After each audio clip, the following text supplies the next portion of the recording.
Ό,τι αφήσουμε, τι να κάνουμε. Αρκεί να χωράσει το προπαγκάρι. Λοιπόν, μετά έχει πλήσιμο έτσι όποιος θέλει. Το πιπί το βενζινάδι του. Εμείς θα το πλύνουμε, ρε. Άψογος ο Σάκης. Άμα δεν γράφει, Άψογος. Τραβάει και κανείς άλλο στο σάκι. γράφει κανείς άλλο στο σακί. Το γράφεις.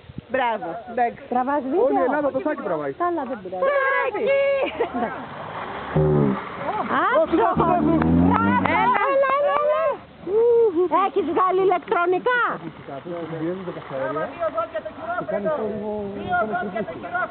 Δύο δόντια λέει το χειρόφρενο τράβα. Ηλεκτρονικά και τετρακίνηση βάλε. Ακουμπάει εξάτληση.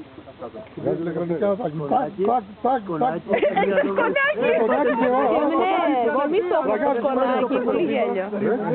Πέρα από το συγκριτικό είναι τα ψηλωμένα πενταλάστιχα. Το μέρο. Για τη χώρα έβγαλα μέσα. Εγώ δεν βρήκα. Δώσου. Μας ξεβράκω το σακί για να μας πεις. Τερμάει ο κινητήρας με τα ηλεκτρονικά. Βάλτε ρε τα ηλεκτρονικά. Εκεί, πάνω. Εκεί που κατέβηκες όχι. Γιατί το τερμάει ρε. Παιδιά, κοιτάξτε. Ασφάλεια, κοιτάξτε λάστιχα, παιδιά. Δεν πάμε. Εγώ με τη Μαρία δεν βρήκαμε. Περάσαμε άνετα. Και εσύ άμα περίμενες. Θα σου πω, είναι ο μόνος που ασφάλεια, παιδιά. Όχι, δεν το συζητάμε ρε παιδιά. Τι να, γιατί τα ίδια δεν έπαθα εγώ, οποιοςδήποτε μπορεί να το πάρει. Κρίμα στο σάκι που φωνάξαμε. Μπήκε χωρίς ηλεκτρονικά μέσα κι αυτό. Ήταν για το χωρίς...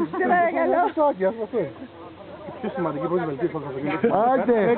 Εκεί πώς να έρθω. Πώς να έρθω εκεί, φέρ' το εδώ. Κάνε όπισθεν και φύγε από πάνω. Σάκη, φέρ' το εδώ ρε φίλα μου πίσω. Έχει γραφτίδι. Λοιπόν, Σάκη, δώσου. Πρέπει να βγάλετε ηλεκτρονικά του. Τα πήρε κρανίο, παιδιά, ο Σάκης, έλα.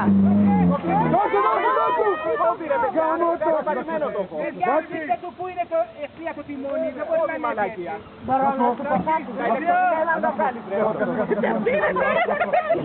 Η κάμερα ακολουθεί. Με το κουβέντε εδώ. Έχεις πληρώσει. Να με κόβεις το κάρι αμάν. Αυτό θα πω.